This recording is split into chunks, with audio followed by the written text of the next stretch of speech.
Oriental welfare society के ज़ेर एहतमाम तमासील theatre में मरूफ ड्रामा प्रोड्यूसर कैसर सनाउल्लाह ख़ान के एज़ाज़ में एक शाम का एहतमाम किया गया। ओरिएंटल वेलफेयर सोसाइटी के सदर गुल नवाज़ बलोच ने इस तकरीब का एहतमाम किया। इस तकरीब में गुलकारों, सहाफ़ियों और स्टेज फ़नकारों ने बड़ी तादाद में शिरकत की। तकरीब के फ़नकारों गुलकारों ने भरपूर परफॉर्मेंस दी, जिसे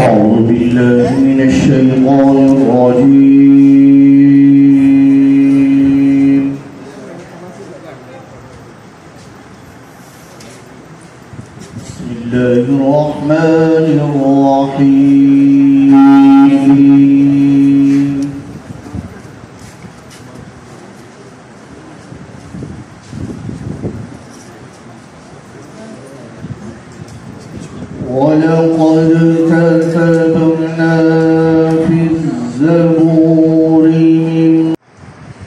हरा गुंबद जो देखोगे ज़माना भूल जाओगे। हरा गुंबद जो देखोगे ज़माना भूल जाओगे। अगर तैबा को जाओगे, अगर तैबा को जाओगे तो आना भूल जाओगे। हरा गुंबद जो देखोगे ज़माना भूल जाओगे।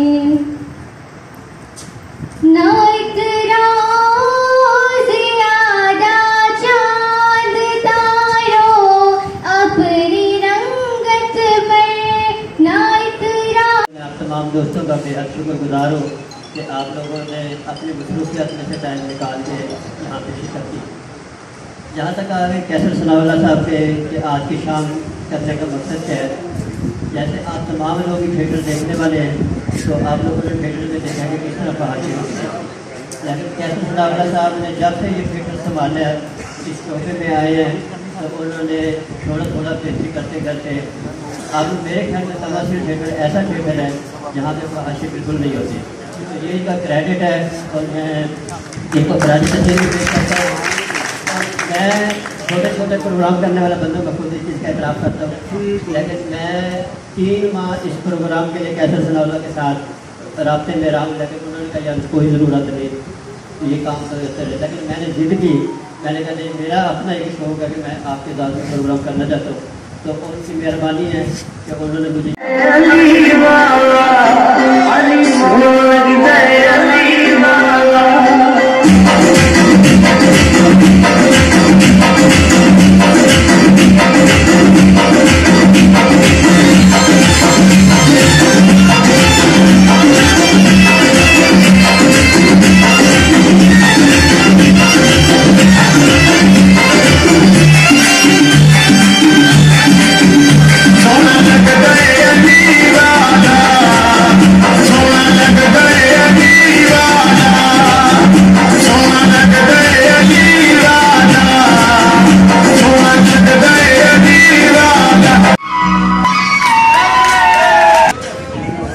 सर उनका भी नाम है सर, नाम तो बता दो मगर फिर ख्याल आता है मासूम है सर कहीं बदनाम हो जाए।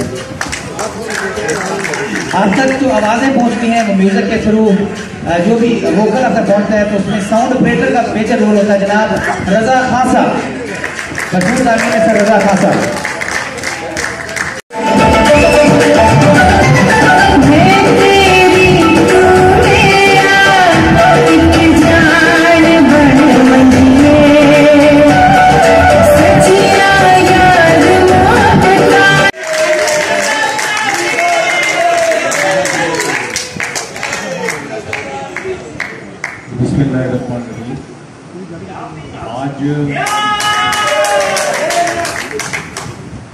आज कोई खास करवा नहीं है, लेकिन मैं समझता हूँ ये एक ऐसी फाउंडेशन है जो बहुत नामवर जो है वो फनकार पैदा करते हैं।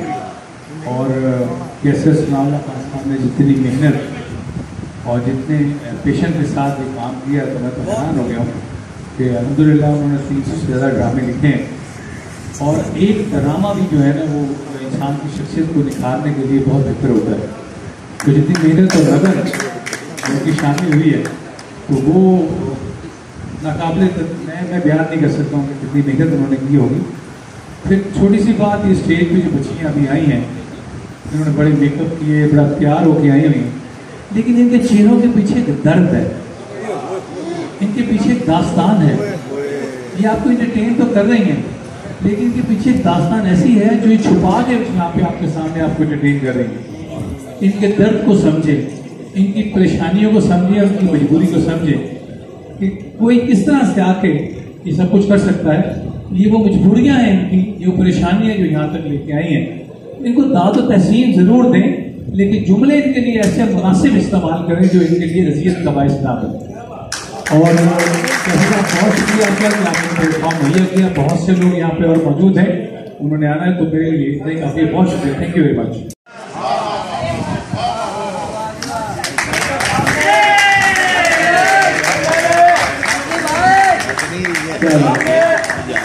बदन साहब आपको तस्वीर व्हाट्सएप इश्क हसावे इश्क रवावे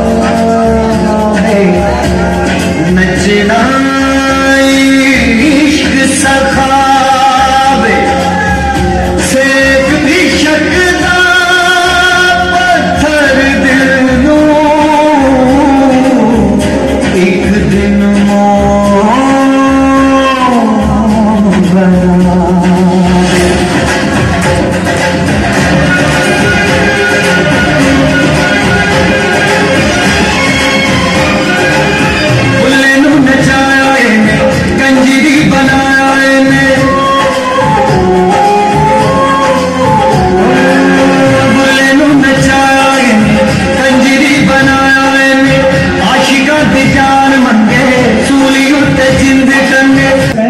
अभी बिल्ला शिवपुर की परफॉर्मेंस है, 2-3 लड़कियों की परफॉर्मेंस है, लड़कों की न्याजी साहब तशरीफ लाए, राज साहब उनकी परफॉर्मेंस है। तो गुलनवाज बलोच साहब से रिक्वेस्ट है कि आए अपने हाथों से ये दस्तार जो है, ये कुल्ला जो है उस दूल्हे को पहनाए जी।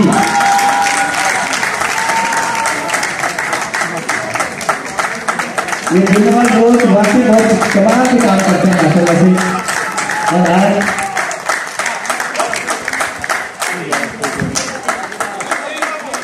जी ये तस्वीरें बना लें सर जरा। शीरा जी मसीह आ चुकी है, शाकिर साहब आपको वेलकम करते हैं। हाँ आपको भी वेलकम करते हैं। सारे दोस्त हैं यहाँ पे, किसी का नाम रह जाए तो कोई साहब नाम बता दें इसका रह जाए। फराज साहब आपको भी वेलकम करते हैं सर।